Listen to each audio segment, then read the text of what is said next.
Sweet. Hey guys, what's up? And welcome to the Voice of College Football here on USC Pregame Live with a very, very, very special guest. Now, we talked to you guys before about who did we really, actually, can you guys, or hold on, whoever has their YouTube on, turn it off. With a very, very special guest. We talked to you guys, who do you want to hear about the USC Stanford game? And you guys on the Voice of College Football were unanimous, and that was you wanted to hear from the Stanford tree himself. So we did what we could. Now, most of you guys know the Stanford tree is the character on the sidelines, but the tree is not just a tree. The tree is also the greatest owner of people on Twitter. So those of you guys who are missing the Stanford tree literally owned a USC reporter so much that he just had to admit defeat, which was pretty fun. Then, and we're going to want to talk to him a little bit more about how he does his Twitter. My favorite one was when told by Equity Bruin, who's sort of a legendary Pac-12 Twitter person, Tree, this is so cringe. If you can't keep your football program, at least keep your dignity. He responded, I never had dignity. And then proceeded to shame USC and UCLA, as he so often does. But the tree is not just a normal tree. And so we also want to introduce you guys to Jordan, because Jordan is one of the amazing folks from Stanford. And some of you guys have already known this. I've seen your stuff in the comments. Jordan was actually founded his own first video game company at age 13 called Game Reef that tried to solve the problem of what console to use by renting folks games in connection with consoles. He then turned that into to another company that he created called All-Star Esports, which actually solves a lot of the problem with a lack of esports leagues for kids in school, creating multi-million-dollar companies and doing amazing things. So when you guys see your normal folks, understand the tree is not just a mascot. The tree is also a really fascinating entrepreneur, and we're really lucky to have him. Ladies and gentlemen, let me introduce to you the Stanford tree himself, Jordan Zeitz. Jordan, welcome to the Voice of College Football. Thank you so much for having me. So I'm Tony Baltimore here with Rick, LBC Trojan. Tim is going to be joining us in just a little bit as well. So I guess first, tell us more about how did you get to be the tree, first of all? So I knew from the moment that I got into Stanford, I was like, the tree is what I want. That is my goal. Everybody has their own goals. Some people are like, I want to do this, I want to do that. I knew I wanted to become the tree because actually in high school, when I was applying to colleges, I was really arrogant and I applied to very few places that had very difficult acceptance rates. And I reasoned, I was like, I'm going to get into one, so I don't need to worry. And I actually didn't get in anywhere. I was waitlisted everywhere. So I never got accepted. Oh, and no. I was like, oh my gosh, I'm literally not going to college because I was such an arrogant and naive idiot. And then I was like, okay, all will be right in the world. If I get off a wait list, I will prove that I have more spirit for the first school that takes me off than any other school in history. I will be the most spirited individual to attend this school. I got off the wait list at Stanford. I immediately closed everything out, Googled crazy ways to support Stanford University. And everyone was like, the tree is this icon. You have to be psycho or something like that. And I was like, that's what I'm going to do. That's for me, 100%. I told my parents the night I got in, I would become the tree. 2 years later, I am the tree. That is absolutely amazing. I love that. And Rick and I both went to USC. I was on Trojan Nights and actually got to host one of my years. I hosted the other team's cheerleaders. And so got to know, mascots and cheerleaders from all over. And so I want to know as well. So Jordan's from South Florida, where I am right now. How do you think it's different being the tree than if you were, Sebastian the ibis, who's actually a duck, or Albert the alligator or Chief Osceola? What makes it kind of fun and different? There are so many things about tree in particular, but mainly I think each mascot almost has a persona, a way they act, and the tree is just really the person behind it, in that there's a certain way you expect Albert the alligator to act when you're at a Florida game. But when you pull up to a Stanford game, you have no idea what to expect because the tree could be me, or the previous year it could have been Grayson, the 43rd Stanford tree. And every tree carries an entirely different personality, way of interacting with fans, a way of dancing when we're playing music. Each tree actually builds their own tree from scratch the year before. So I have actually built my entire tree, sewed individual leaves. We've welded a custom metal frame to hold everything up that gets attached on. I'm really excited to debut it. It won't be this weekend, but it'll be at our next home game. So I'm really excited for that. And I think looking at everyone's tree design also tells you a little bit about how it's different, where some iconic mascots might stay the same. Every year, the tree truly is a reflection of the person inside of it. That makes sense, Jordan, because I recall I've been going to a lot of SC Stanford games, and one of the most iconic tree designs that I've seen, the eyes were boobs. And you cannot shake that. You always remember that. And you looked at the tree and it was like, are those eyes, are those boobs? So the uniqueness, I didn't know. I thought the tree was the same every year, but you bring up a good point. And that makes sense because I look at the pictures that Tony's posted. And I'm like, where are the boobs? Entirely different every single year, which is something that's really exciting. That's why I'm really excited to see how people react to mine. I think mine is definitely one of the more interesting trees. I can't wait. Now, which one are you wearing tomorrow? I guess we'll wait and see. But do you have all 43 trees I do have access to? They say the tree is the person, not the costume. And so every single tree that's ever been made in the history of it sit in the tree room. And before each game, I kind of walk in there and I decide, all right, am I going to wear my own today? Am I going to try on something different? So you almost have a closet to sort of pick from before each event. It's like what's the movie 27 Dresses or whatever? Only you have 43 trees. Exactly. So it's that's awesome. Are they like are they on display somewhere? Is this like the First Lady's dresses at the Smithsonian? Do fans get to see them somewhere?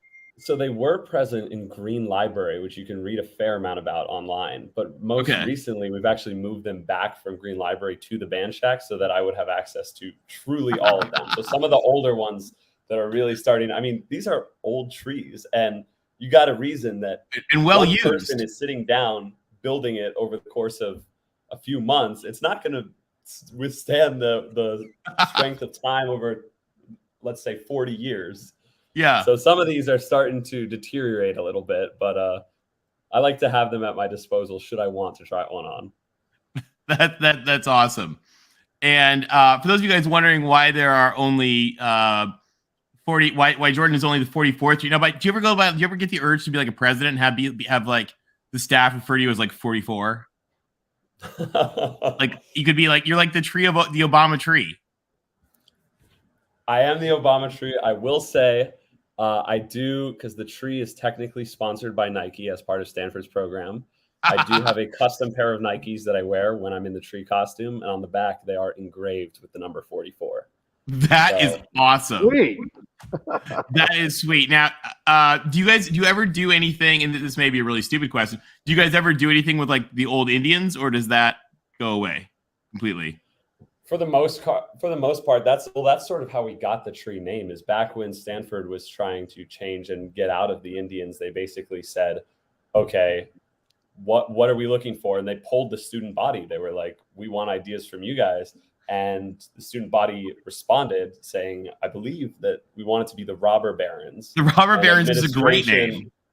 Looked at it and they were like, okay, well, we're glad we had the poll. We're going to reject that and just not have anything at all. Eventually, it got changed to the Cardinal, but one of the lower options that had few votes was the tree. And as sort of a satire kind of came out of that, as people were like, we don't want Cardinal or we don't want Indian. Like, let's just go with the bottom option, tree. And then someone dressed up as the tree, and lo and behold, the tree starts showing up at games. And 44 trees later, there you are. 44 trees later. Yeah, or 43 trees later, I guess. Sorry. See if I could do math better, I might have gone to Stanford for my MBA instead of Wharton. Yeah, there you go, man. There you go. No, I'm just kidding. Hey, and so some of you guys may not know, why did Stanford want to be the robber baron? Well, Leland Stanford, who was like sort of the definition of robber baron, was actually the owner of the Central Pacific Railroad And have you ever seen the Golden Spike at Stanford? The Golden Spike? I actually don't know. So Leland Stanford is the guy, as the owner of the railroad, who apparently was so drunk that I think he missed it that day in his swing of the hammer, is the guy who drove the Golden Spike to unite the Trans-Pacific Transcontinental Railroad in 1869 or whatever that was. And so the Golden Spike itself is somewhere on display, somewhere at Stanford on display. We were supposed to go see it once when we went up for a USC game, but like somehow like bad misbehavior that shall not be spoken of always happened on those trips, and we never actually got to do that. Understandable. Tree activities. See, Jordan, maybe for the future. Jordan, you didn't know you were going to get a quick class in California history here. The Gold Rush. I did not. I did not. No, there you go. So this was reduction for the brief mathematics error there. You being a Floridian, Tony's helping you out here with a little California Gold Rush history. There you go. There we go. One of the things that is, and then we want to talk more about the tree, and we have questions from you guys. But before we do that, I figure let's get a quick take on, we got a big game coming up. And Mr. Tree, we're real sad. One of your friends is no longer with us. The other day, as you reminded us, you miss your good friend, Clay Helton, with the capital L's. Capital L's, of course. Capital L's. Now, there is only one team in all of sports that has a winning record against USC well ranked in the past 2 decades, and that is the Stanford Cardinal. So what do we think is going to happen tomorrow at Stanford Stadium? Now, this is going to be your first time on the field as the Tree, isn't it? Yes, this will be the first football game that I do as the Tree. What have you done? Super exciting. Basketball and baseball so far? Softball, baseball. Haven't done any basketball. We do rallies. We'll go to actual band competitions, stuff like that. Oh, that's so fun. This will be the first football game, and I'm really excited. Now, real quick, did you see the dig that you guys had from Rice the other day in the Coliseum? I did. That was a bit of a zing. They also weren't nearly as funny as you guys were. I think we've got some clever stuff planned. I'm very excited. I don't want to spoil anything. We wouldn't dream of asking you to. And I think it'll be more than a show. Oh, I can't wait to see it. When I was in school, they used to always, and I don't know where, and this was before they renovated the stadium, and you guys had your old stadium with the track, and they used to, I don't know where they found that many still existing white Ford Broncos, but every year, O.J. Simpson style, they just, no matter what they were doing, they just had white Ford Broncos chasing each other around the track when USC would come to town. Tony and Jordan, I have a guess of what your show is going to be tomorrow. Something about the Big Ten and a bunch of money bags. That's what I believe. He can't tell us, so that's probably a good guess. I can neither confirm nor deny. I can just say I grew up in a household with my dad being a diehard Michigan Wolverines fan. So I've been attached to the Big Ten my whole life before coming to Stanford. So, what could be there? Who knows? Well, so further on my list of things to talk about is we need you guys. Let's be honest, guys. And I know we're hearing all sorts of things about how we make the math work. It's we need Stanford in the Big Ten. It's time. That's my opinion anyway. There are thoughts going around. There are people on both sides of it. There's a lot to talk about. Personally, I think, you make the most of the situation regardless of where you are. Always. I think there are pros and cons to both sides of things. I think, then you run into the whole conversation about super conferences and, is that a good thing? Is that a bad thing? Are we shifting more towards a Super Bowl type NFL? How is it that 6 teams are in the college football playoffs? How do these things sort of play out? I think it'll be very interesting in the next few years to see what happens in the college football landscape, particularly. Well, and Stanford, and I don't know if you know this, and we won't go into it too much, but Stanford, when the Pacific Coast Conference imploded, and UCLA and Stanford didn't speak for about 10 years or so, Stanford was so miffed at UCLA, Cal, and USC that they waited to join the Pac-10 until 9 days before it opened. So they like dillied out for 2 years, like sat there in silence, just like they are now. Sat there in silence and said nothing for 2 years, and then finally agreed to join on June 22nd for the new conference that started on July 1st. So I would not surprise me if you guys found a way to just do the same thing and all of a sudden, I don't know, show up in Chicago one day and be like, yeah, we're here. All I know is that with USC and UCLA stepping out and moving over to the Big Ten, we still have Pac-12 logos painted on our field. So I like it. Don't know if we're going to be changing that, what's going to be going on there, but we'll see. Well, first of all, what do we think happens this weekend? We've got USC coming to town. It's a showdown. Now, me personally, I wouldn't just sit there and take that. You know, USC, I think they are a bit overrated. I think people got really, really excited when they saw USC's coaching changes and recruiting class. Personally, I think we're waiting for more proof that we really haven't seen anything super exciting. I think there's a lot of speculation and there's a lot of great odds that you could play. But I mean, Stanford went out and I mean, we destroyed. I thought there was no mercy there, not even a smithereen of mercy. I thought we absolutely obliterated. And I think that we could very well see the exact same thing happen. I think USC being ranked at number 10, if that's correct, is greatly overrated. I think Stanford's going to put up a hell of a fight, and I think we're going to win. But I'd love to hear what LBC Trojan has to say about that. What do you have to say, Rick? Well, hey, you guys beat toothpaste. We beat rice. You turned the ball over 4 times. We're just grocery shopping at this point. And we took the ball away 4 times from Rice, including 3 pick sixes. So I think it's going to be a great game because Mike Bloomgren, who used to be the offensive line coach with Stanford, is the coach at Rice. So there's that similarity. David Shaw is a great coach that maybe recently he hasn't been as great as he was before when he had a lot of great talent in 2015, 2016, 2017, those 3 years. Washington State's defensive coordinator was Alex Grinch. Alex Grinch was 2-1 as a defensive coordinator versus David Shaw. So we're going to have some interesting game planning. I think it's going to be phenomenal. Tanner McKee is a SoCal boy. He went to school down here in Southern California out of Corona. My brother's brother-in-law is good friends with his family down at the church, the Mormon church in Corona. He's a solid 6'6", pro prospect. You got very tall wide receivers. It's going to be a fantastic game.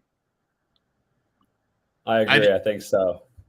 I think so too. It's gonna be a fun one, and it's a big test. Is USC back where we think we are or not? And also where is Stanford? I mean, I think the sport is better when Stanford is good. And last year was a bit rough. And one of the things that I love is that on Twitter, for example, you own that. I loved when you guys shredded Bama, you shredded BYU people and said, "Sheesh, we don't pretend like we're Bama," which was a great line. All right. Well, hey guys, we've just put it out to you. We'd love to have your questions for the tree. What do you guys want to ask the Stanford tree? So if you call in, there's a StreamYard link that just gives you a forwarding link to it. We'd love to have you guys chime in with what you want to ask the tree. I know you guys told us the other day you had all kinds of questions. While we wait for that, let's just do a quick dive into the rest of the Pac-12. We've got a couple big games. One of them being Oregon State, Fresno State. What do we think? Now this is, by the way, going to be the biggest game they think in the history of Fresno, which is kind of wild. Oregon State's rebuilding their stadium, and so not a lot of people there, so they're going to Fresno. This is Pac-12 versus the Mountain West. Guys, does the Pac-12 lose its honor like we did the other day, or can we pull it off? I don't think so. I see Oregon State taking the win here. I mean, I do have a lot of respect for all the Pac-12 opponents. I think Oregon State is a great competitor. I really see them beating Fresno State here. Jordan, I agree with that call. Jonathan Smith is building a great program. They're physical up front. They've got a great running game, a lot of confidence. They are going to beat Fresno State by 10 points. Now one thing, and this worries me just a little bit. Safety is very important, guys. And just, Jordan, because we worry about you. Are you going to need security when you guys play against Benny? I mean, those are some chainsaws. We got to protect the tree. I will say, I think at least once a game, opposing bands will play Timber by Kesha and Pitbull.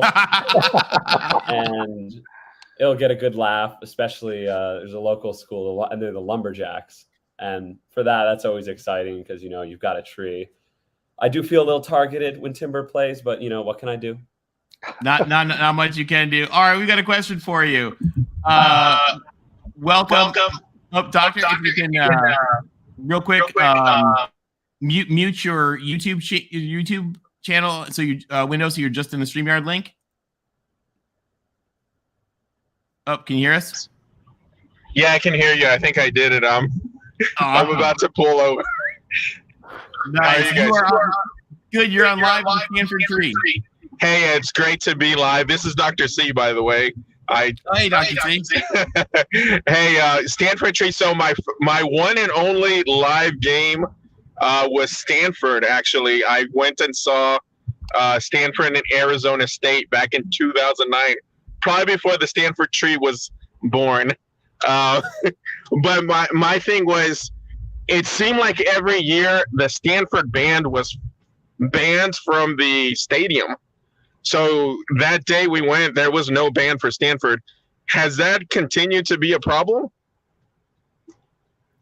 So that's been very interesting, actually, the way that's been playing out. So historically, the band, through various humorous arcs, there was also, I believe, at one of the bowl games against Iowa, when we showed up and played the Farmers Only theme song at halftime and brought out a cow, and then ESPN aired 12 seconds of it before cutting to commercial. Which, they can do whatever they like, but that is a quick way to get suspended for performing at ESPN broadcast games.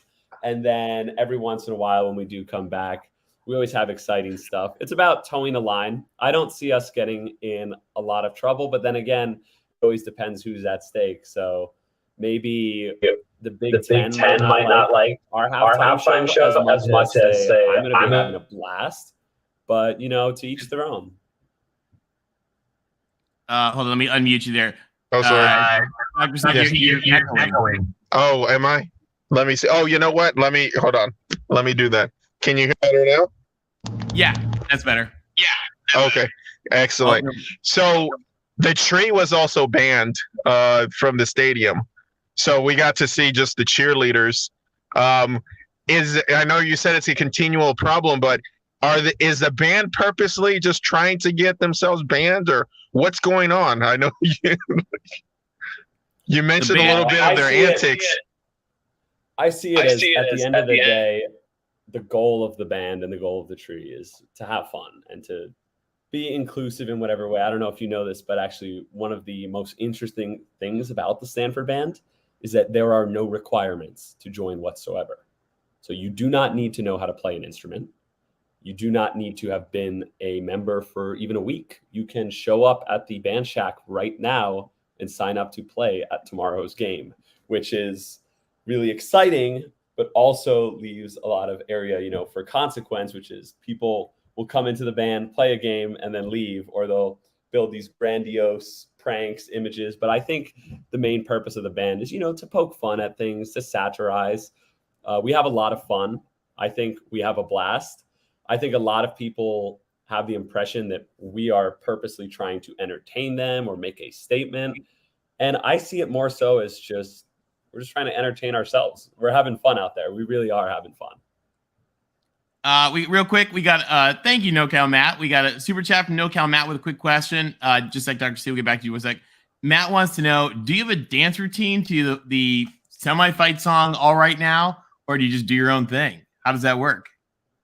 So again, every single tree is completely different. And that's why sometimes you can even tell, like at this point, knowing the other past trees, I feel like regardless of which tree is being worn, I could tell you who's inside of it by the way that they're dancing and the way that they're performing. Different trees have different tendencies. There is no choreography whatsoever for the tree. So even at halftime shows, I might choreograph something if I want for myself, but whether I'm even coordinated with the band is an entirely different thing. As we're on this podcast right now, I know the Stanford band is actually rehearsing for the halftime show. I am not there. It is up to me whether I would like to, get a feel for where people are going to be. If I bump into people, that happens all the time. So it really is completely random, unchoreographed madness. For me, that's exactly my style. So I love that. I work great in that environment. That's awesome. That's so fun. Ed wants to know if the tree likes bushes. What else have we got here? Just check. Yeah, I'm laughing at you guys in the chat are being a riot right now. Daryl wants to know, how are you still growing in the drought? It's probably you've got various tree antics. We've got, you've been nurtured in Florida, so you're all right. Yeah, we're pretty green. I spend my time in Florida. I've got health arcs here and there. What else have we got? We got here's a real interesting question from Kalani. Wants to know what percentage of professional esports interest is in sports games versus MOBA games. So with esports in particular, and this is a little bit of a category change, but yeah. By the way, this is because we not only have the Stanford tree, we also have the CEO of a major esports company, which is kind of fun. So I have been in esports for 4 years now. I am a huge fan. I've played video games myself. That's how I got into it. In regards to actually which games tend to be the most popular, they tend to be tiered. So are you talking about, professional people at the level of you're going to see them on ESPN and they're going to be playing in a stadium, like with the League of Legends World Championships? The last time it was hosted in the United States was in Madison Square Garden. So these are real big budget, big ticket events. Or are we talking, streaming for a $500 prize pool tournament? Because there might be a greater breadth in, let's say, sports, where it's much easier for people to go and casually pick up a game of FIFA or a game of Madden or 2K. But in terms of actual revenue being generated, in terms of I'm looking at the financials of the market and the actual success of companies in those markets, because that's the lens that I look through, I'm definitely going to side with MOBA games here. Madden and FIFA, they are popular, but they're popular at the scale of the casual gamer versus when you look at an esports player, when you're looking at people who are driving jersey sales, when you're looking at people who are going to national championship esports games, that's going to be for League of Legends. That's going to be for Dota 2. There's Counter-Strike, very popular. That's awesome. That's really cool. We have another caller visiting us in 1 sec, but first, D4 Sports, who's one of our good friends here on the channel, wants to know, do you have one yet? Who's the mascot you have the biggest beef with? Oh, for sure. See, I haven't been to too many games, so I've interacted with mainly just the Pac-12 mascots. I would say two in particular. I would say the Orange Bowl Orange. So actually not even from a college, but the Orange Bowl Orange. And then I would say Oski the Bear from Cal Berkeley. And I would say the Orange Bowl Orange because I'm a huge fan of the Orange Bowl. I've gone to the Orange Bowl every single year because it's in the state of Florida. I grew up there. College football is a blast. Every year I've been with the Orange. And then now that I'm the tree, I pulled up in the tree costume. Orange was kind of like fighting for the spotlight there. There was a little bit of beef, a little bit of jealousy, to be honest. I think, maybe it was an Orange v Tree thing, maybe because Stanford hasn't been back to the Orange Bowl in a while. It's actually the first Orange Bowl I ever went to in my life was Stanford. I still have the hat that I got from, I think it was 2007. That's awesome. And so I would say I've got beef with the Orange Bowl Orange. If he's seeing this, she's seeing this, let's settle this. Whether on Twitter, in person, I'm there. I'll make it happen. As for Oski the Bear, I mean, that's a classic. Obviously, Oski likes to think that he's mischievous. I think the Stanford tree is that to a much greater level. I think we're clever. We dance the line. We have a lot of fun with what we do. I don't think Oski can compete. Yeah, no, Oski also, and I don't want to, make assumptions, obviously. Oski just looks like a child molester. as opposed to the tree. Oski is short as well, which means like to all their short kings, great for you. But at the end, the tree is 9 feet tall. So that's a big deal for, you know, who knows, but the tree is the tree. All right. Dustin, by the way, we missed you, Dustin. And sorry about that. If you want to call back in, we'd love to bring you on. Let's bring on our resident Notre Dame guru. We've got Jordan. How's it going? Great. How's it going, man? Thanks for coming on. So with the esports, like I do a bit of Smash Bros. Like with my friends and I follow it. Are you guys into that, or are you not really into fighting games? Oh yeah, for sure. So Smash has actually been really interesting because when you think of fighting games, I think a lot of people who aren't in the esports sphere are thinking of, you know, your arcade Tekken, your arcade Street Fighter, when really I'd say probably the most popular esport by consumer for fighting games would be just by breadth would probably be the Smash Bros. Franchise. It's enormous. Nintendo owning Smash Bros. Tends to hold a very close grip on Smash Brothers esports, though. Yeah. That Nintendo's always had this goal of creating a casual gaming experience for families, for kids, for fun. And esports being as competitive as it is with, let's say, League of Legends, doesn't really align with Nintendo's mission. So because of that, they tend to be very controlling of who's allowed to do what with Smash Bros.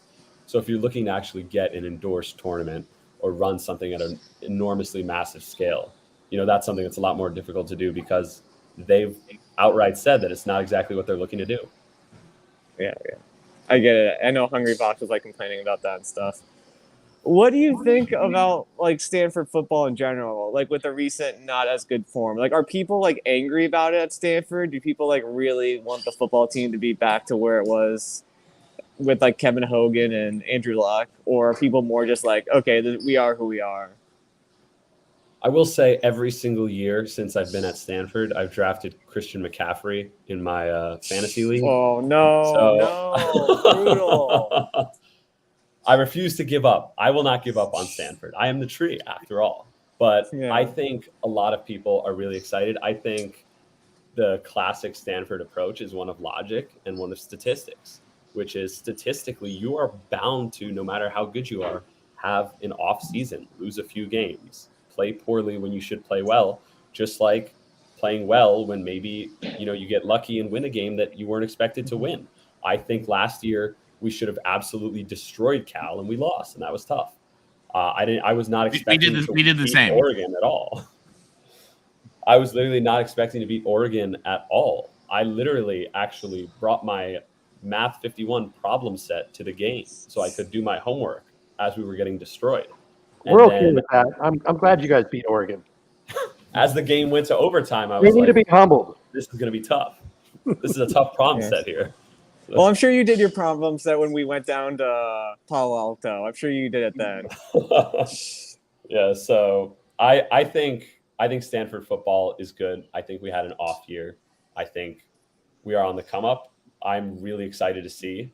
I think this game will be a huge indicator. I also think more so than that, I think this game is really important for USC because y'all are on a trying grounds right now to prove that you can compete with the Big Ten. Mm-hmm.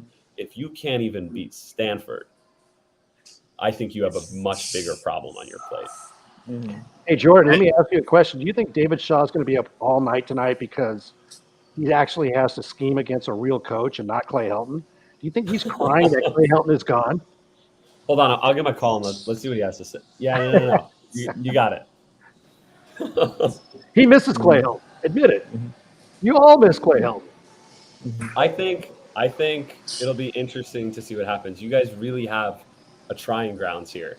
I view it as you have everything to lose and we have everything to gain. And despite that, I still think we're going to win. Mm-hmm. I like to think that you're not going to win, but I think you're definitely right. This is a big trying game, and you know a lot of folks. We had a lot of people asking in the chat when we did the Pac-12 show, asking why are USC and Stanford playing in week 2. I've seen some stuff in the chat here. The reason for that actually is that because USC and Stanford both play Notre Dame, what we do is we take USC and Stanford out of the Pac-12 schedule and move it to week 2, and then we both flip-flop our Notre Dame games as we need later in the year. And that's why the schedule works like that. So that's why this game is always this really fun early week game. And the years that it's in Palo Alto, the USC students go up and make terrible decisions all weekend in San Francisco, and then try to make it to the game stumbling if they can. It's always a good time. What else have we got? We got other. Sorry, go ahead, Will. Do you have any beef? Are you going to try to like do something with the Leprechaun, like a fun skit or anything when you go to South Bend? Do you have any ideas for that? As much as I would love to, we are banned from going to South Bend. Is that still in effect? Wow. That is still in effect. So What happened there? unfortunately, there's always at this point, I find it so interesting. There's so much lore that even I cannot remember it all. But I saw that halftime. There have been quite a number of performances, quite a number of incidents. And normally when you refer to a football game as the incident, you're not going to be invited back to perform. So that is something that we deal with Notre Dame in particular. But, I was really looking forward to going as well, especially growing up in a household where my dad was a huge Michigan fan, played Notre Dame all the time. Those are always great games. Hey, Will, you got to tell your domers to lighten up. Come on, get into it. Holding a grudge, and you'd like to tell us that Michigan likes to hold a grudge. Come on, domers, what's going on? Let the tree come back. Let them perform. Get some culture. Be progressive. We're advocating for change here. My goodness. South Exactly. Bend, bunch of holy rollers. Come on now. We've got joining us Jordan Bowman, a guru from Clemson. Jordan, welcome to our USC pregame live with the Stanford Tree. Yeah, thanks for having me on. Nice to meet you, Jordan. Great name, by the way. I'm a big fan of Jordan as well. Nice to meet you, Jordan. Yeah, and you spell it right too. Like that. I used to date Jordan, so yeah, thumbs down or horns down, as the case may be. Oh, wow. Just teasing. But yeah, I wanted to ask you, Jordan. Man, I can't get used to that. But I wanted to ask you, like, when you were talking about how you talk to the past Stanford trees and all that. It kind of reminds me of, I don't know if you watched Avatar: The Last Airbender as a kid, but so it's kind of like all the past avatars are like a part of you. And so I was wondering, is there ever like a moment, like you know how that Aang goes into the avatar state? Is there like a moment for you where it's like you're just in the zone and like you're not even thinking about anything, and you channel all the energy of the past 43 trees into you, and you're just going crazy? Like, is there like is there like a moment where you just get it, completely into it? I would say I definitely have. There's a tree version of the avatar state, but I don't know if I'd say it's channeling the other trees, because they really do act, they're very hands-off. Tree is your year to be tree, and you make it exactly what it's going to be, literally making the costume from scratch. You decide how it's going to move, how it's going to dance. And so, I definitely say there are moments when I am so in the zone, like literally dripping sweat. Depending which tree I'm wearing too. There's the Caroline Cushell's tree is like rainbow colored, and it's like psychedelic art looking. And when I'm wearing that one, it's got a giant tongue that used to have a tab of acid on it. And so wearing that one, I tend to be like, like moving like this, versus wearing like another one, I might be like jumping and like thrashing, depending on. I'm really excited to wear my tree. I truly do not think there's ever been a tree like mine. We can't wait to see this now. Horror movies all the time. Like, they're my favorite genre. And everyone always says, hashtag fear the tree. And I truly wanted to make the first genuinely scary Stanford tree. And I think I did a good job of it. Oh my gosh, this is going to be amazing. Hey, and HR Pickens wants to know, is it hot in there, and how do you see? So heat is not the concern, because like any good tree would offer you, the leaves are shade, actually. So if you're in direct sunlight, you do get your own little shade. It's like a little shade umbrella. It is heavy, though. The tree costumes are really heavy because the leaves all have foam within them. The eyes are almost like pillows attached. So imagine carrying a several amount of pillows. And then you've got an entire metal frame that connects all the way up to the top. So generally, trees weigh anywhere from 40 to 80 pounds. Mine is on the heavier side. So you're looking at dancing, jumping around, running across the field for 4 hours while wearing an 80-pound vest. And that's the part where you're getting an enormous workout. Normally the day afterwards, you're in bed laying down for a while. Can I see? Yeah, there's always right around the eyes normally. You can even see on the picture there. If you look at, let's say, the second tree, that little red square between the eyes, there's a little vision where you can see it. Sometimes people can see you. That's always funny because I do have a habit of making very interesting faces whenever people take photos with me because I'm not too visible, but every once in a while my face will be visible, and there's a classic photo I'll find of myself on social media. Oh, that's awesome. Well, you're already getting demands. People are excited to see your version of the tree coming up. And I was laughing, reading. I just thought to myself, I just envisioned you like, when we were talking about the esports, on the phone with like Peter Thiel trying to do like a Stanford alum venture capital deal and being like, step into my tree for a minute. Meeting venues. Get on the Zoom call as the tree. No, that's going to be kind of fun. Joining us now, we want to introduce you to Tim, who just joined us. Tim's one of our co-hosts on the USC post-game show. Tim, meet the Stanford tree. Jordan, so happy you could come, man. I knew, and I'm not just way at all. I knew that to be a Stanford tree, you had to be a character, and I appreciate you taking the time to join us. My question would be then is, so you have these great group of dudes. They're going to be a tree, right? There must be a heck of a fraternity amongst all you guys. Did you get, like, I know you got a lot of advice, but what was the best piece of advice a past tree gave you about what you're about to endure for the next year or so? Ooh, that's a great question.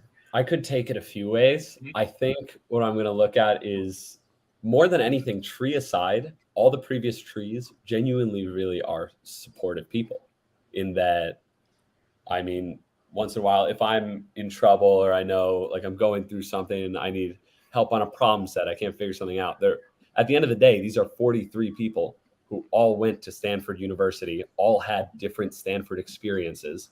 And so as someone who's currently navigating that sphere, it's great to have that network of people to ask these questions to. So while it could be a particular tree question, I would say probably just, I think everybody is so focused on themselves all the time that they're never really too concerned with whether you did something embarrassing or you did something weird.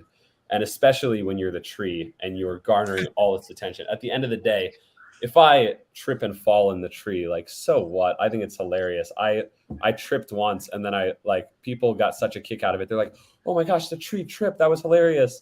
To the point where I thought it would be hilarious to continue tripping.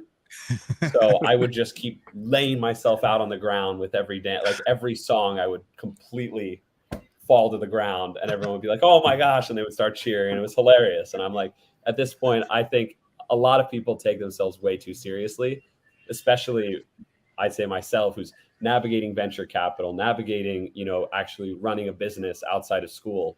I think that's something that's super serious, and tree is completely dichotomous to that. It reminds me that you can be completely insane, you can be silly, you can have a fun time and still get stuff done, still be productive, still make change. Yeah, it's gonna be one heck of an eclectic network. You're gonna have all the different trees in the past, so that's really cool for you and your future. Do you guys now, like, we have homecoming, and the band comes, the past band comes on. We have this huge band. For a while they'd had the past cheerleaders, the song girls coming. We have a whole line, 100 yards of song, song girls from like the past 30, 40 years. Do you guys ever have like a tree reunion at any of the games where you have like a bunch of the trees come rocking their old outfits? Do you do something like that? It's rare. It'll happen every few years. But I will say there are the occasional band reunions.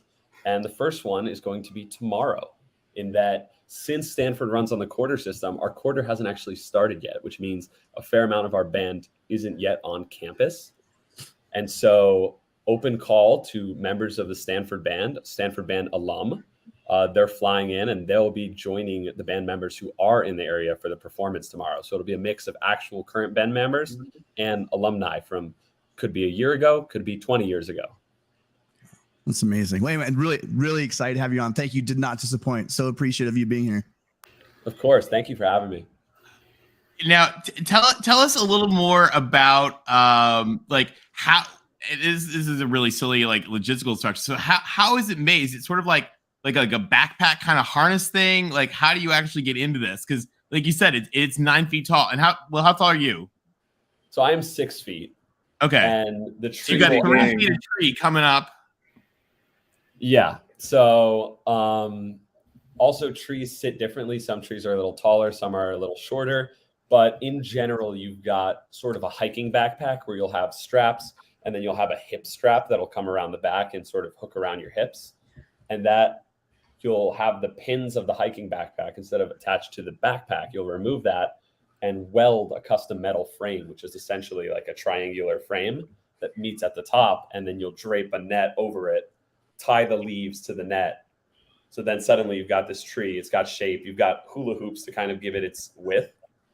And then you're dancing inside. You can hold on to the hula hoops, hold on to the net, the rope, and you've got this giant frame literally pinned to your back while you're moving around. So your center of gravity is directly above you still. It's just 3 feet above your head. So if you were to like lean forward or lean back, you'll notice you start to fall or you start to get a real core workout if you're turning really fast or jumping. Certain movements are more interesting than you would expect. That's a riot. Now, did you ever tell us the story about when the tree got arrested? Or is this not something they talk about? There have been quite a number of trees that have been arrested. I haven't treed a football game yet, so we'll keep our fingers crossed for tomorrow and hope that this doesn't happen. But but there are stories from all over. The tree tends to be notorious for being mischievous, for creating chaos, for doing, fun little pranks. Sometimes these pranks get out of hand. There was the encounter with Cal once when Cal tried to steal a tree. When Cal tried to steal a tree. I actually know a little bit about this. Yeah, what happened was they agreed to do an exchange. Stanford would give something back to Cal, and Cal would give back the tree. When they met up in person, the Stanford students surprised the Cal students and pulled out gas, like tear gas, to actually incapacitate them and take the tree without giving over the Cal property. At which point, the Cal Berkeley students, being well-trained and well-versed in the ruse, pulled out their gas masks and then ran to their armored truck where they had the tree in the back, and a car chase ensued, at which point there was a third party that was involved in a car accident. And the police showed up and were like, at this point, we don't really know what to do.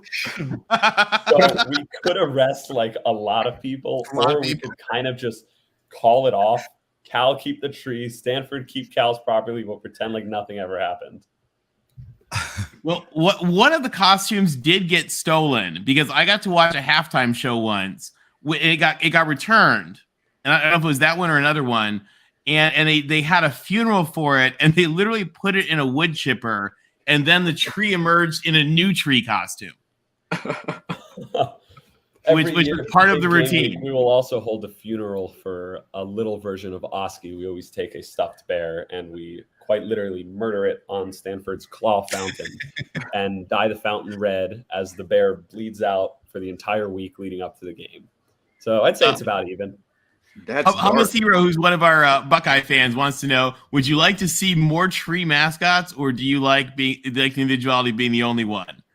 He says Ohio State should have a tree as well. I think with mascots, you run into a lot of animals. You run into a lot of birds. You run into a lot of big cats, big dogs. I think tree is something that's unique. But even more than that, I think it's the sentiment behind the Stanford tree. So I think it's the idea that the students literally, when deciding on what they wanted Stanford to be as a sports team, were like, tree, that's so dumb. Let's do it. This is hilarious. And now there's an entire literally division, the Pac-12, an organization of sports teams that legitimately have to take me seriously while I'm prancing around in a 9-foot tree costume. I think that's hilarious. I think I'm more than thoroughly entertained with that. It is hilarious and awesome. Now, for you, do you guys go to Washington this year? Or do they come to you guys? Do you know? You go to Seattle. Do you fly? First of all, do you fly with the team? How does that work? On occasion, it depends on a game-by-game basis. For bowl games, yes. For air trips, so NCAA games for different sports. But for college football, traditionally, we won't go to all away games. We try to go to USC when they're away, and we try to go to UCLA. We're trying to do UCLA again this year. It's interesting the way it falls because at the end of the day, we are all Stanford students, and UCLA does fall right in our midterm week. Now, me personally, I don't care. I want to go to UCLA because, I think this is important on behalf of Stanford. This is the promise I made to the university when I was accepted. So I'm fulfilling my duty there. But ultimately, it'll come down to how many band members we can get, and then we're going to try and go down to UCLA, and that'll be like an away game. But you should. You got to go to the Rose Bowl. The Rose Bowl is such an amazing place. And you could bring your family because I hear there's been some extra seats lately. I'm not sure if you got to see the pictures of that debacle. I have not. Oh, they had about 9,000 people in the stands the other day. At Stanford or at UCLA? At the Rose Bowl, at UCLA. It was entertaining. They actually could have had it at the track stadium on campus. They literally could have fit all the attendees. It was pretty. It's like pretty the sad, Washington Commanders' new stadium. You hear about that? Yeah, there's so many. I used to live in DC. There's so many shenanigans with the Commanders. It's literally the worst run franchise in the history of sports, I think. Yeah, as a fan, I just refuse to give Dan Snyder any more of my money. Like, no more. That's tough being a Commanders fan. It is. It's rough. I mean, at least we have the Nationals won a world championships over the Capitals, so it makes up a little bit. So, real quick, and this is a question for NoCal Matthew. I was going to ask, have you gotten to meet Dubs yet? Do you know Dubs? Dubs is the Washington Husky, the actual dog. Sorry, say that again. I think you cut out. Have you gotten to meet Dubs, the Washington Husky yet? The actual Husky, not in person. No. Oh, okay. That has to be your mission. When you meet Dubs, will you promise to give him some scratches for me because I am in love with this dog? Oh, absolutely. I do have a reputation as the tree of getting very distracted. I do love dogs and cats, both. And there are people who always have dogs or cats either outside the stadium or with them, and I'll get very distracted. If it's on a leash, sometimes I will just take the leash and walk away. And I will just take their pets. And at some point I find them or it just works out. But I have made away with dogs, with bikes, with cats. Well, there is little doubt at all then that I think you need to make your way to temporarily borrow this little character here. Just a sec. For those of you guys in the chat, I'm already seeing folks mention Dubs. Tell me, that needs to become one of your new friends. That is such a cute little husky. Yeah, that is Dubs, who is my favorite of the live animal mascots. Larry Pilgrim, who's a good friend of the show, wants to know, when you come to Salt Lake, you'll be camouflage and planted. Great representation of Stanford with you.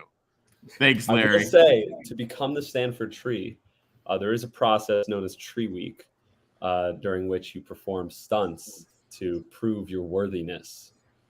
And historically, a common stunt, something that I'm very fond of, maybe I did it as well, who knows, would be planting yourself in the ground for 24 hours. So wouldn't be new. So is this how does that work? Is it an audition process? How do you actually get to, so, you're certainly doing a great job as the tree. How did you actually get to be the tree in that process? So it is Tree Week. So they call it Tree Week. It's 2 weeks, but it's a period in which about every other day you'll plan some sort of stunt or spectacle to prove a variety of things. It's been very crazy in the past. Famous examples of tree candidates include, and you can Google this, there's a famous article about a guy who cut off 3 of his toes. So really, really fun stuff to, try and prove your dedication, your creativity. I had one, I have a pillow that I sleep with. I mean, this was a minor one, but I had like the fountain. I waited on the coldest and rainiest day. So the fountain was literally going to freeze over. and I stuffed my pillow and painted it to look exactly like me, and stuffed it with a beating heart that when you squeeze it, red Gatorade would come out, and I Mortal Kombat fatality'd my only pillow so that I couldn't sleep, and then tore apart my mattress in the fountain so I would sleep on planks for the next week while I bled the heart over my face and drank my own heart. That is an awesome Mortal Kombat way to do it. So things like that about once every other day for 2 weeks. That is awesome. And that has to be how you got the job. Yes, exactly. Which is why I think, you've also got auditions for traditionally other mascots will be more cheerleading type auditions or passion projects or marketing versus I think Stanford Tree really is unique in that it truly just comes down to your dedication. If you're willing to cut off 3 of your toes, good for you. You'll probably get the tree. It really is a test of both, creativity, passion, and dedication. And when I set out to become the tree, as soon as I got in, I was like, I will do whatever it takes to become the tree. And I'm somebody that when I set my mind to something, I will accomplish it. And so I had to.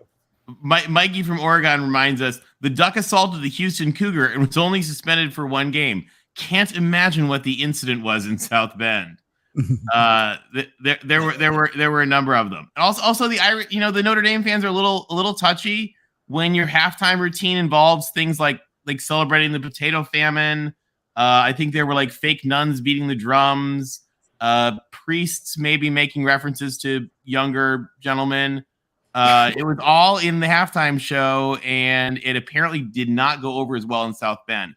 But for USC fans, I think that there's a great, such a unique relationship with USC and Stanford, where our band does our thing very, very loudly and very, very repetitively, and you guys do your thing, and we both sit and take it from each other, and it works.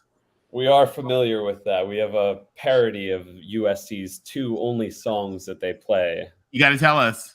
Oh yeah, well we play them in the stadium. They're exact parodies. USC only knows 2 songs. They're twice as bad and half as long. At UCLA or Notre Dame, they sing, "This is the only song we know," and it's really, really slow. And they were when I was last there, they were really doing it until we beat them 38-0, and then they stopped after a little while. Trying to make fun of us. Yeah. Oh, what else? What else have you guys got? You guys join us. Those of you that are online, we've got it. Just can you do it in a couple of minutes? Mm-hmm. We don't want to keep you too long. But sure. Those of you guys who've got more questions, if you want to quick call in, join us. I've got a link right up there. I'll put it in the chat, and we'd love to know, what do you guys want to hear from the Stanford Tree? I've got a question. Jordan, you mentioned that there was 2 weeks, a tryout for 2 weeks. How many other applicants, how many other people were you competing against during that 2-week period? Not many. But it is very competitive because at the end of the day, the type of people that do try out for Tree Week, and they say you are a sapling or you're a sprout. The saplings and sprouts are the type of people that could become the tree. So it's very competitive. It's insanity. During Tree Week, even people who aren't a part of the tree or even the band at all can be walking around campus, and you'll just see me literally in my underwear ripping apart my mattress in the fountain while you're biking to class, and you'll be like, oh, it must be Tree Week. But typically there's about 5 to 10 people each year, and there's no discrimination by grade or by age. So the tree theoretically could be a freshman, it could be a senior. So I'm a junior. You're a junior, okay. And we want to welcome Jeff, who runs the YouTube channel Tide Guy. Jeff, you're on live with the Stanford Tree. Hey, I didn't know if the tree would want me in here because Bama don't have a good history with trees. That's on you. No. No, actually, my question is for you, Tony. Uh-huh. If Stanford upsets USC tomorrow, does the headline reads, "Tree falls on Trojan"? It should. The headline is written because we made our thumbnails already for the entire season. And for those of you West Wing fans, I don't want to tempt the wrath from the thing on high. And so we have thumbnails ready for if USC wins every game and if USC doesn't. So you'll have to wait and see what they are for each one. But we are ready for all eventualities. And those of us who've been Trojan fans for the last few years know it could go either way. And it's going to be interesting to see. Real quick, shall we do a quick breakdown? Get the tree's take on what else is going to go on in the Pac-12 this week. Let's do it. All right. So we talked about the Beavs. Now, have you met Puddles the Duck yet? No. Oh, well, it sounds like that is going to be one of the first characters you'll have to meet. Starting off, we've got Oregon versus Eastern Washington. Now, the Ducks got creamed this weekend. So much so that some of the Ducks from our usual chats have been kind of missing.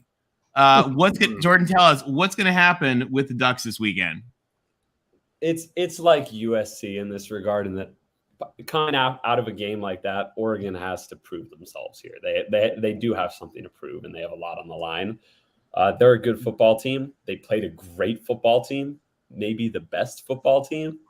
That happens when you do that. I don't think that means Oregon is bad at all. I still think they're a fantastic team. They did lose some really good players to the NFL draft, but I still have Oregon winning this, and by a fair amount too.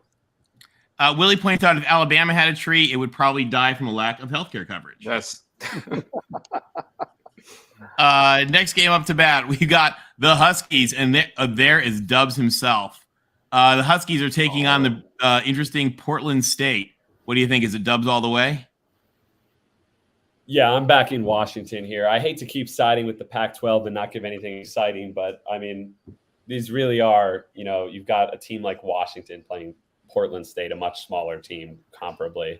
I think Washington is going to walk away with the dub. If they don't, that'd be tragic and embarrassing. And I'd really be ashamed to be a Washington fan if that happened.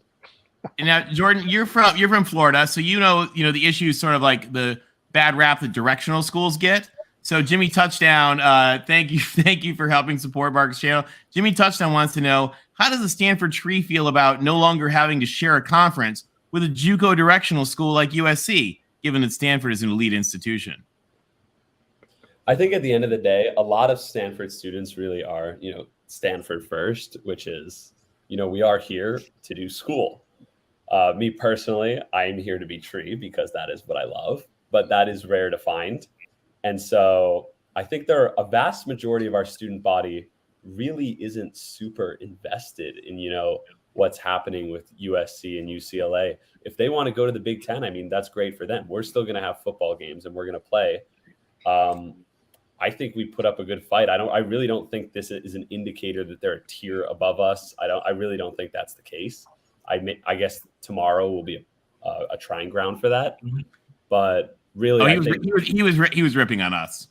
I think Stanford's got a lot of fantastic stuff behind it that keeps, I will say the one thing we lack that schools like USC and UCLA have that make them so much more Big Ten worthy, so to speak, is, I mean, apart from 9,000 at UCLA last weekend, I'll say fans. At the end of the day, we are Stanford. It is a very difficult school. Kids have to study, which means if you come to a typical Stanford game, especially early on before the quarter starts, we're looking like the UCLA game. It echoes. No. It does. And speaking of UCLA, I don't know if you know about the game coming up, but there's actually this weekend is a pretty cool historical game. Stanford is hosting Alabama State, and while that may not seem like certainly a big showdown and everything's predicted, I don't know if you guys I don't know if you follow the Alabama State band. For those of you guys who haven't in the chat who haven't seen the Alabama State band, go look them up on YouTube.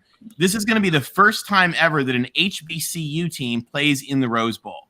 And so UCLA has flown in the Marching Hornets, and I think the Stingettes, who are the baton twirlers. It's going to be the coolest HBCU event in probably the history of LA. And Alabama State's going to play UCLA. We know that Alabama State's going to win the band battle off the field. What do we think is going to happen on the field? Another stomping. I mean, for a hot take, bands support bands here. If you're out here to have fun, that's great. So I'll say it's a closer game, but I like it. That's only on the support of we bring a special type of morale to our games, and I think Alabama State would have to do the same thing with a clever band. I think they should, and I think it'd be cool. It'd be cool if you guys did that. I hope. Now, do you know? And I don't know if they've told you this or not. This may be too soon. Do you get to go to the HBCU game this year that you guys are going to play? Or have they not told you yet? Don't know the answer to that. So, and for those of you guys in the chat who aren't aware of this is actually a really, really cool thing. Pac-12 last year, Pac-12 conference called up the SWAC, the HBCU conference, and said, we want to actually do something impactful during the George Floyd protests. And so every Pac-12 school is being paired up with one of the HBCUs from the SWAC, and they are going to travel there, and the Pac-12 is picking up the bill for the whole thing. They're going to travel all of the Pac-12 basketball teams to HBCU campuses this year, and then they're going to come to the Pac-12 the following year. So it's going to be just a really, really cool thing and pretty historic, to have Stanford and USC and UCLA and Washington and Arizona State and Utah and everybody going to Alabama State and Alcorn and Grambling and all those places. So it's going to be a really, really neat tradition. Now here's one we got to get your take on. It's Vegas, baby, Vegas against your absolute arch nemesis, Oski and the Bears. Can UNLV shock them? Support Cal. I'm never going to support Berkeley. So I have Cal going down big here. I'm with you. They waitlisted me, so they were my dream school. So I bit the feelings there. And a dumbass move from Cal because Jordan's an astrophysicist getting his PhD. Yeah, well, it is what it is. We take different paths. So it is. Yeah. And Ben and Sam are reminding us Oski is in fact very much a creep. All right, Utah. Are they gonna? They had a rough time in the swamp. Yeah. Did you get to see the Utah Florida game? And Tuss, you grew up a Michigan fan. You didn't grow up a fan of the Florida teams. I grew up a Michigan fan. Actually, I would go. I was fortunate enough that my father's a huge fan, and so we'd save up, and at least once a year we'd try to go to Michigan, and we would go to one of the games. So I've been to a fair amount of Michigan Notre Dames, but I haven't really been to actually a Florida game or. Nice. You're getting a quick question. Jimmy Touchdown, who does not like West Virginia, wants to know, who do you consider Stanford's peer institutions? And then he tries to rip on West Virginia. But there is a good question in there. Tell us, so you mentioned the other schools you applied to. Where else did you apply when you were looking at Stanford? So for me, academics was super important. I'm somebody who I thrive in a class environment. I guess I tolerate that well. So I looked particularly Ivy League. So I did apply to like Harvard, MIT, Caltech, Stanford, Princeton, and I got waitlisted pretty much everywhere. And I said, literally, the first place to take me off, I will be your biggest fan and I will make you so proud in whatever form that happens. Maybe it's an atypical form, but if I have to be the tree to do that, then I will be the tree to do that. Okay. And I got to be honest, I can't imagine anything more different than the Stanford tree versus Caltech. I mean, Caltech is an amazing place, but like, how much more fun are you having than you would have at Caltech? Oh yeah, that's when. So to answer the question about peer institutions, so that's where I applied. But I truly do think if I were going to say comparable institutions to Stanford, I would say you would need an institution that has fantastic academics, like truly top tier, and also that social and sports, aspect of it too, which is, you could look at an Ivy League school and Princeton is great academically, but they suffer in terms of, if you've ever been to a Princeton football game, there might be 50 to 100 people there. Yeah. Versus we're whining that 9,000 people showed up at the Stanford Stadium for one of these games or at UCLA Stadium. When I was in grad school, I once parallel parked outside the stadium during the Harvard Penn game and didn't know that the game was happening. I literally parallel parked right outside Franklin Field. I was like, oh, there's parking. And then heard a noise in the stadium. I was like, oh, I wonder if it's a lacrosse game or something. No, it was Penn Harvard football. So obviously I'm not an expert, but I've always thought comparable institutions were, Stanford, Michigan, they truly are great academically, #1 public school or public university in the country. And then they've got a great athletic program. And then Duke as well. Duke is a fantastic school with great athletics, social life. I think it's really about striking that balance because you can churn out geniuses, but I think Stanford turns out successful, well-versed, and well-rounded people. You mean folks like the founders of Google or the CEO of GM or Supreme Court justices? Trees. Oh, okay, even better. Even more trees. More trees. I like it. All right, real quick. Mississippi State, Arizona. Any thoughts? Can the Pac-12 eke out any wins against the SEC this year, or are we toast? The SEC is the SEC. I would love to support the Pac-12, but the SEC is the SEC. I have Mississippi State winning. We got to pick and choose our battles here. We do. It's gonna. I keep hoping for the Wildcats, but I think you're right. And then the battle between the team that the Big 12 wants and the team that keeps trying to join the Pac-12, Oklahoma State versus Arizona State. I think there's a good reason for that. I hate not to give any exciting takes here, but I've got Oklahoma State. I mean, there's a reason that they're so wanted. They compete at another level. There's a reason that they're ranked. I do think Arizona State is a good team. But I wouldn't be surprised to hear that Arizona State won. But I wouldn't put money on them. Yeah, I think that's probably a pretty safe bet, especially if given what we've seen in the past year. Arizona State really sort of the definition of dumpster fire. Moving on, another big one, Big Ten style, Wisconsin versus Washington State. Does Washington State have a chance to shock the world? No, I've got Wisconsin. I'm backing Big Ten here. I mean, also a vast majority of my friends go to Big Ten schools from high school. So I've got a lot of friends at Wisconsin. They're having a blast at the game. So even if it's not that, I got to root for them. I got to hope they're having a good time in the stadium. I know they're there. So have a blast out there. If we can get you guys into the Big Ten, would you be jumping around? Oh, with the yeah, Wisconsin for sure. I would love to be in Wisconsin Stadium jumping around in that tree costume. 80-pound vest won't stop me. That would be awesome. And last but not least, Colorado versus Air Force. Colorado has been least, actually. What? This might be least actually. This actually is both last and least. Yeah. Can Colorado stop being a dumpster fire, or what's going to happen here? I do think so. I actually do. I think Colorado has the assets to make something here. I don't think historically they've even really been that bad. I don't know that much, to be honest, about Air Force's team. I do know historically they are good. They compete at a higher level, but I know that Colorado also is here to perform. I think it'll be a good game. I think Colorado has a shot. I'm going to root for Colorado here. Have you met Ralphie? I have not.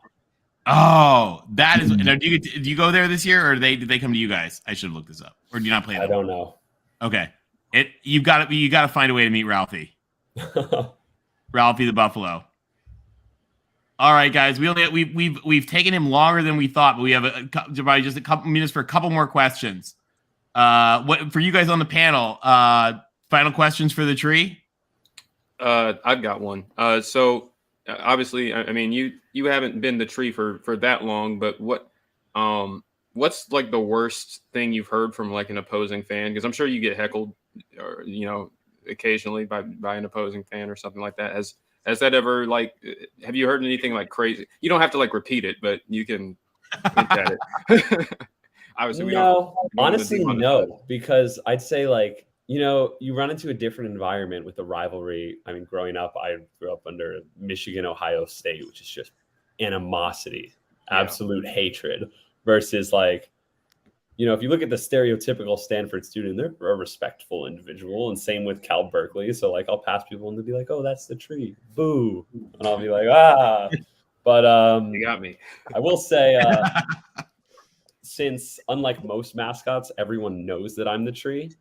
My closer friends will mess with me because I have limited field of vision in the tree. So if I'm like walking around campus and they just happen to be walking down and they see that I'm in the tree, I've been tackled a few times, or I've had like water bottles thrown at me, and I'll be like, what is going on? And I turn around and it's one of my best friends. I'm like, oh, someone will tackle me to the ground, and they're like, I'm like, what is going on?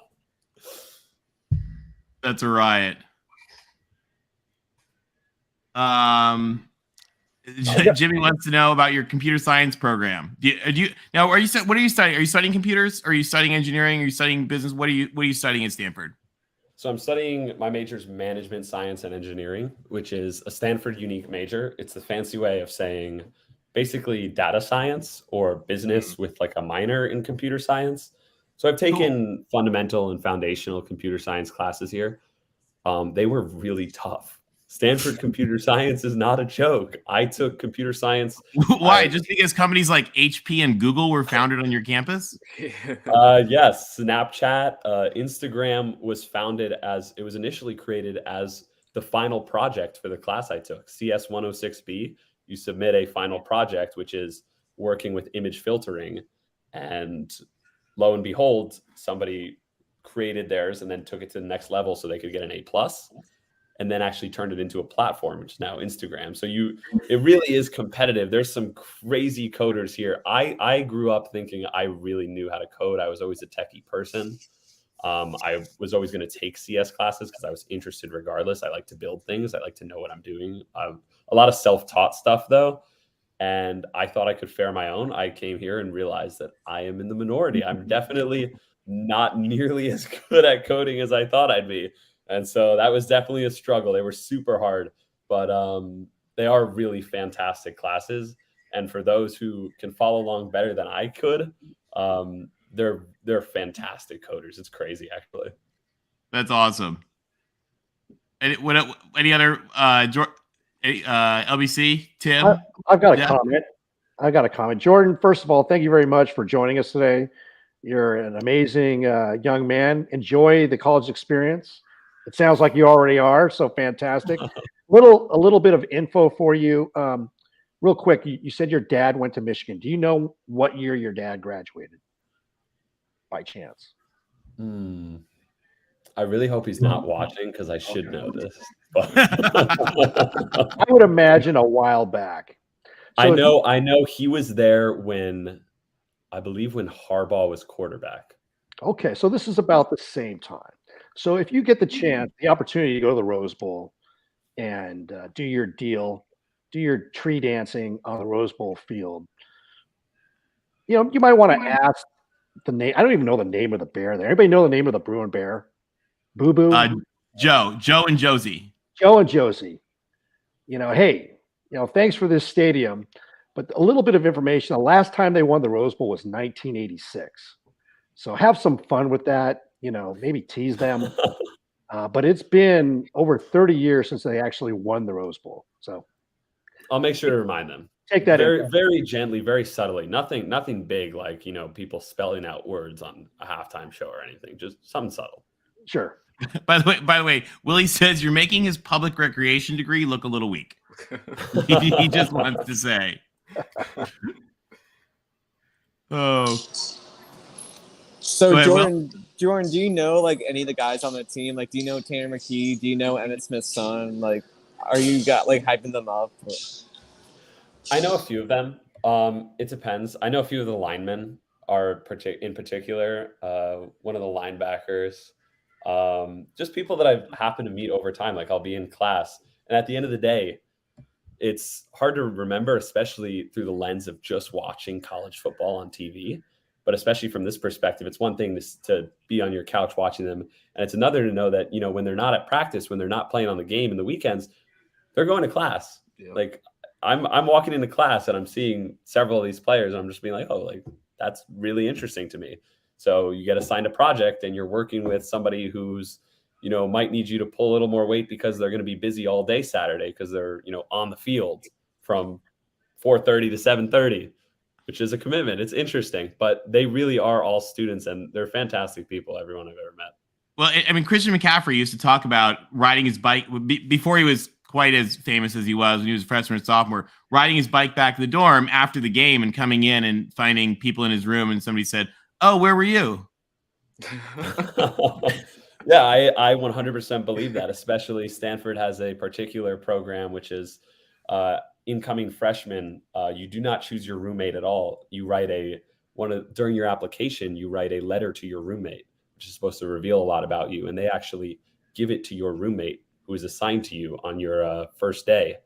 So not only do you get to read a ton about your roommate, which is pretty intimate and pretty interesting, but also they guarantee that in freshman year, athletes room with non-athletes. So it's intentionally subjecting you to this diversity of perspective. So someone who may have no sports experience is rooming with, let's say, the starting running back, which is very interesting. HR Picking Stuff has a great question. We should have asked this already. If you were a tree, what kind of tree would you be? So I would say either a palm tree, because I'm from Florida and I tend to hear a lot that I give off Florida man energy. That's just translates to tree energy out here on the West Coast. You mean while drinking your virtual heart Mortal Kombat style in the fountain? Yeah, see, I would have been doing that whether I was at Stanford or not. This just gave me a really good excuse to do it. So I do give off Florida man energy. So I'd say palm tree, or I'd be like in the cartoons when a little sprout wilts over and it kind of like makes a little U shape. I'd probably be the wilted one. I love Kevin wants to point out the Barbara Walters question.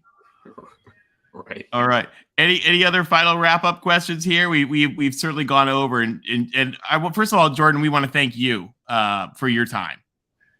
This was really fun and different for the Voice of College Football channel, and I hope that you guys in the audience got a little better sense of not only of Jordan and the amazing things he's done, but just of Stanford as a whole. It's a school that we often don't understand enough of. Yeah, thank you so much for having me. I mean, it's super exciting. This is that opportunity I have to talk about Stanford, to talk about the opportunities that I have. I'm super thankful to go here. I'm super grateful for all the opportunities I've had, to try out for Tree, to be able to take these hard CS classes and fail miserably. All of it. I think it's a fantastic experience. I love it here. Go Card. Yeah, that's pretty much it. Any final words from you guys before we wrap up? No, again, enjoy your year. An amazing young man, and thank you for coming on. 45 to 14, man. 45 to 14. I have to give it to you. 45 to 14 now. I think with Jordan's last word, though, every time now I watch Charlie Brown Christmas, I'm going to think of him as the tree kind of tipping over with the Charlie Brown tree. I will have to concede you are the coolest Jordan in the panel, so I got to concede it there. I also have to concede, Jordan. I am the coolest Jordan. That's too funny. All right. Before we go, I hope you guys will all indulge me just one personal moment. It's a very sad week. I served overseas with a lot of folks from the UK, from Canada, from New Zealand, and from Australia. And to everybody watching, I know we've got some folks that have lived there, that are from there. We really want to give our salute and our sadness this week at the loss of the Queen. She was an amazing, amazing leader, and America stands with you. So I know this is not really a football thing, but this is someone that has been so important, and the 5 countries together are incredible and important allies. So we just want to end it a little non-traditionally with a God Save the King and bless these United States. Thank you guys for everything you've done. Thank you for joining us, Jordan. We really appreciate it. Fight on, Trojans. And just for Jordan, go Cardinal in all the other games. Thanks, guys. Awesome. Thank you guys so much.